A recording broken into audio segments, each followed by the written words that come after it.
I was curled up on my parents' old sofa, a cup of chamomile tea warming my hands, when my phone rang. I expected it to be something simple, maybe a friend checking in, but instead, I heard my neighbor's annoyed voice. "Bianca, could you please lower the music? It's shaking my walls." For a second, I thought I misheard her. Music? That couldn't be right. I pressed the phone tighter to my ear, trying to make sense of it. Music?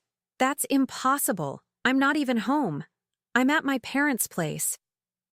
There was a pause, heavy enough to make my skin prickle. Then she shot back, sharper than before. "Well, someone's definitely blasting it in your house. You might want to check." That's when the knot in my stomach tightened. As soon as I hung up, the quiet around me felt strange, almost threatening. The tick of the wall clock seemed to hammer against my chest, matching the rhythm of my racing heart. My tea went cold on the table, forgotten, as my mind spiraled. Something was wrong, terribly wrong. I grabbed my car keys and rushed out, dread chasing me with every step toward the door. The drive back felt longer than it should have, even though I knew every curve of that road by heart. My fingers gripped the steering wheel tighter than usual, and every stoplight felt like it was mocking me, holding me back. My thoughts wouldn't stop racing. Who was in my house? Why was music blasting when I wasn't there? The unease crawled up my spine like ice. I tried to steady my breathing, but the pounding in my chest only grew louder. I thought of my home, the one space that was supposed to feel safe and mine, and suddenly, it felt like a stranger's. My parents' voices faded in my head, drowned out by the thump of bass I wasn't even near yet. All I could do was press harder on the gas, desperate for answers I wasn't sure I wanted. By the time I turned onto my street, I already knew something was off. Even from a distance, I could see faint lights pulsing through the curtains. Then it hit me, a low, steady beat that grew clearer with every inch closer. My neighbor hadn't been exaggerating. My house wasn't just alive with noise. It was thundering, vibrating, like it was hosting something I never agreed to. I parked a few houses down, not ready to pull into the driveway just yet. My hands were trembling on the steering wheel, and I had to sit there for a second, staring at the glow spilling from my own windows. It was surreal, like I was looking at someone else's life. My house had never looked like that, never sounded like that. The bass rattled in my chest, each thump daring me to step closer. When I finally opened the car door, the night air felt thick, charged with a mix of adrenaline and dread. My heels clicked faster than usual against the pavement, and every step toward the front door made my breath sharper. I could hear laughter now, faint but undeniable, threading through the pounding music. That sound, laughter, cut deeper than the noise itself. My keys shook in my hand as I unlocked the door, my heart hammering harder than the bass inside. The second I pushed it open, heat and sound exploded into me. My home, the space where I cooked, laughed, and rested, was unrecognizable. And in that instant, before I even laid eyes on who was inside, I knew. I was about to face something I could never unsee. The music was pounding so hard it felt like the floor itself was alive under my feet. I stepped inside, blinking at the scene that hit me like a slap. My living room, my sanctuary, had been transformed into something out of a cheap nightclub. Empty bottles cluttered the table, neon lights flickered against the walls, and bodies swayed to the beat as if they owned the place. And there he was, Carlos, my husband, standing in the middle of it all with a drink in his hand, grinning like he had nothing to lose. Around him, his friends lounged on my furniture, women I'd never seen before draped over the armrests, their laughter shrill and careless. The smell of alcohol and perfume mixed in the air, thick enough to choke me. My voice cut through the chaos before I could stop myself. "Carlos, what the hell is this?" Heads turned, eyes widened, and for a split second the music seemed to dim. Carlos froze, his glass hovering midair. His smile dropped, replaced by a pale shock. Bianca, I thought you were at your parents'. I couldn't believe his words. That was his excuse? That I wasn't supposed to be there? My fury rose so fast it almost drowned out the music. So you thought my absence was your green light to turn my house into a brothel? My voice cracked like a whip, and I could see some of the women exchanging glances, smirking, as if this drama was part of the entertainment. Carlos stumbled a step forward, his face flushed, maybe from alcohol, maybe from panic. He opened his mouth, but before he could spit out another excuse, one of his friends leaned back in the chair and snickered, "Uh-oh, busted." The room erupted in chuckles, their amusement slicing me open like a knife. It wasn't just betrayal, it was mockery. I turned on them, my glare sharp enough to cut. "Shut up, all of you." My voice carried a weight that silenced the room for a beat. The laughter fizzled, replaced by uneasy shifting and awkward coughs. In that silence, I could feel every pair of eyes on me, waiting to see if I would crumble, or burn the whole place down. Carlos tried to mask his nerves, straightening his shoulders like he still had control. "Bianca, calm down. It's just a party," he shouted over the music, his words dripping with defensiveness. Just a party. My fists clenched at my sides, nails digging into my palms. How dare he minimize this? How dare he reduce my home, my dignity, to something so cheap? I took a step closer, my voice sharp enough to cut through the bass. "A party? With strangers half undressed, spilling drinks on my floor, laughing in my face while you stand there like the proud host? That's your definition of a party?" The tremble in my chest turned into fire, fueling every word. I didn't care who was watching. I wanted him to squirm. The room had gone tense, the laughter gone, the music suddenly too loud for the silence that clung to every person there. Carlos's jaw tightened, his eyes narrowing as if he could still spin this in his favor. But I could see it. Behind the bravado, there was fear. He knew this wasn't just a fight. This was the beginning of something much bigger. Carlos puffed up his chest, his voice louder now, trying to reclaim the upper hand. "It's just a party. You're overreacting." Overreacting. The word echoed in my head like an insult carved into stone.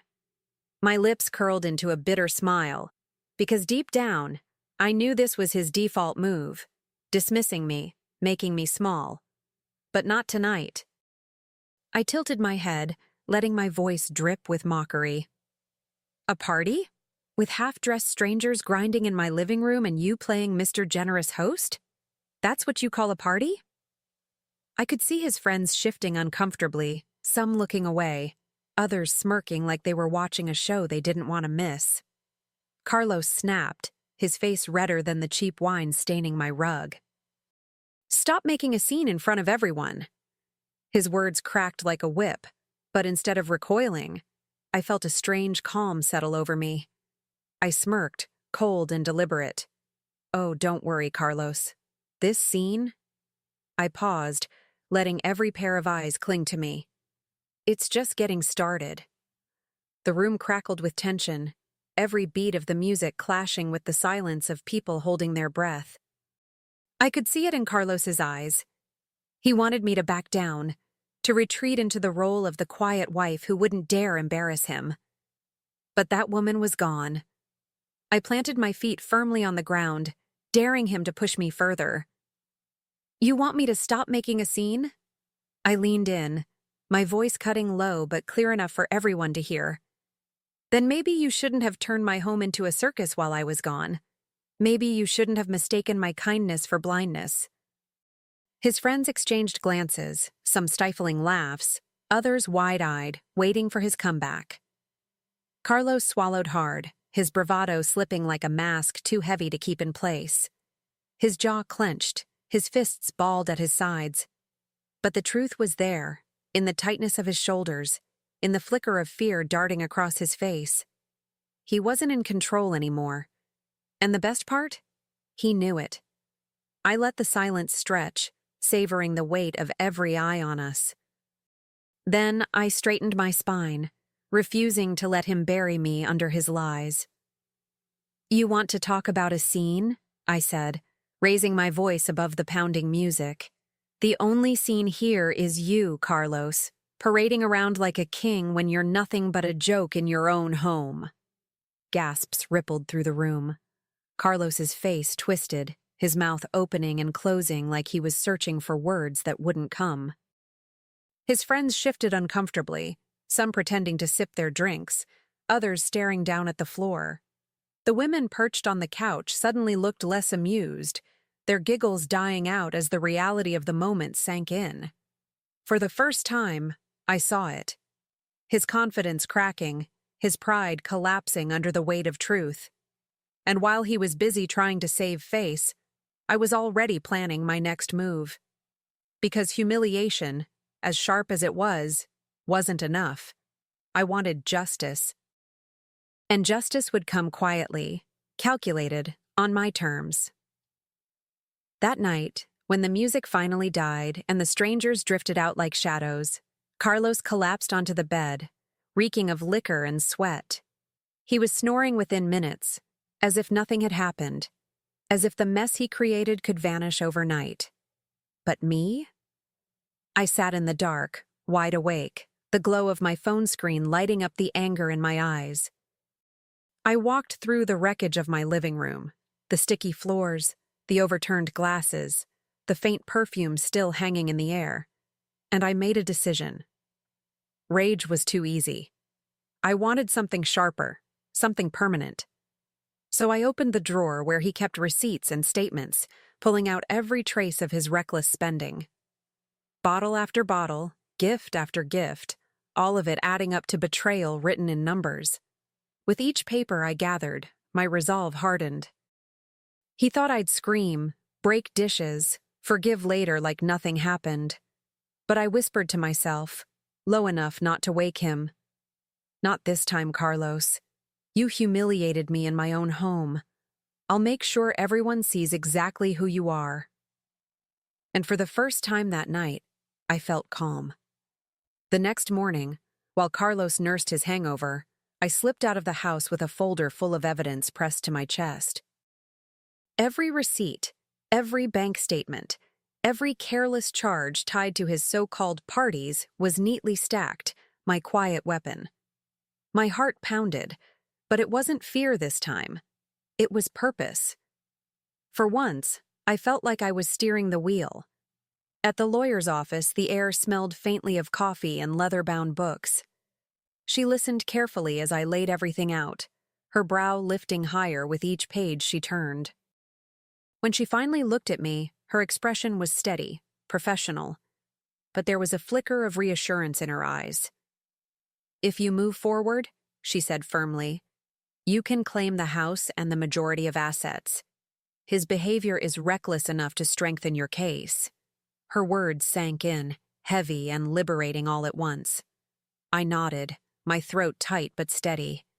"Good," I told her, my voice carrying more conviction than I'd felt in years. "He wanted to humiliate me in my own home. I'll ruin him in his." Saying it out loud felt like crossing a line I could never uncross. And I didn't want to. I didn't rush anything.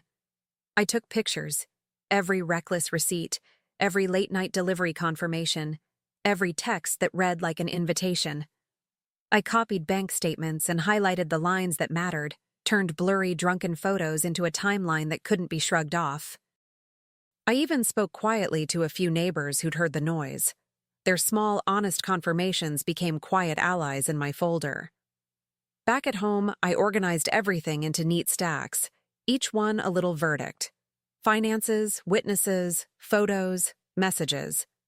I rehearsed what I'd say, not for drama, but for clarity. No theatrical accusations, just facts laid bare. The lawyer and I mapped out the timing, the paperwork, the moment that would make his choices public and undeniable. When I left that night, the folder felt heavy in my bag, but I felt light inside, like a storm that had finally learned the direction of the wind. I pictured the look on his face when the papers were served, imagined the hush falling over the room full of friends who'd cheered him on. It was not about revenge for revenge's sake. It was about reclaiming my life, quietly, properly, in a way that couldn't be erased by drunken laughter. A week later, the house throbbed with music again, Carlos and his friends acting like nothing had changed. But I had been waiting for this night, waiting for the knock that would split his world apart. I leaned casually in the kitchen doorway when it came, the sharp rap of knuckles that cut through the noise. Heads turned, curious, and Carlos swaggered to the door, drunk on his own arrogance. The courier handed him a thick envelope, his voice clipped and formal. "Carlos Mendez, you've been served." The words hung in the air like a spotlight. Carlos blinked, confused, then ripped it open. His face drained of color as his eyes darted over the first page. The room grew silent, the bass thudding awkwardly against the weight of his shock. You're divorcing me?" he stammered, his voice cracking in front of everyone. I stepped forward, every ounce of composure sharpened into steel. "Congratulations, Carlos," I said, letting the words slice through the tension. "That was your last party at my house. You'll be moving out. Alone." His mouth opened and closed, desperate for something, anything, that would restore his power. "You can't just kick me out," he shouted, the words shaky, more plea than command. The same man who once barked orders at me now stood cornered in his own shame. His friends shifted uncomfortably, their eyes darting between us, some biting back smirks at the spectacle. I took a slow sip from the glass of wine I'd poured myself earlier, letting the silence stretch before answering. Then I leveled my gaze at him, calm and deliberate. "Watch me," I said coldly. "This house is mine now. You can go celebrate somewhere else, with whoever's left." My voice didn't need to rise. The authority was already woven into every word. A nervous chuckle rippled through the group, breaking into awkward laughter that filled the room. It was the kind of laughter that doesn't choose sides, it just confirms who's lost. Carlos's face burned crimson, his hands shaking as he crumpled the papers in his fist. And in that moment, the mighty host, the life of his own party, was nothing more than a man stripped bare in front of his audience. Carlos stormed out, slamming the door so hard the frames on the wall rattled. His friends stood frozen for a beat before the tension cracked into uneasy chuckles. A few slipped out quickly. Others lingered, avoiding my eyes, suddenly aware they'd been part of his downfall. I didn't chase them. I didn't need to. The house was mine again, and their presence no longer mattered. I walked over to the stereo, pressing stop until the pounding bass choked into silence. The quiet was almost sacred, like my home itself was sighing in relief. I poured myself another drink, this time savoring it slowly, the glass cool in my hand as I leaned back and looked around. The wreckage of the night didn't faze me anymore. It was just proof that he was gone. For the first time in years, I felt steady, powerful, whole. He had tried to humiliate me, to turn my absence into his playground, but in the end, I owned the stage. And as I sipped my wine, the only thought that came was simple and liberating. I had taken back my life, and I wasn't giving it up again.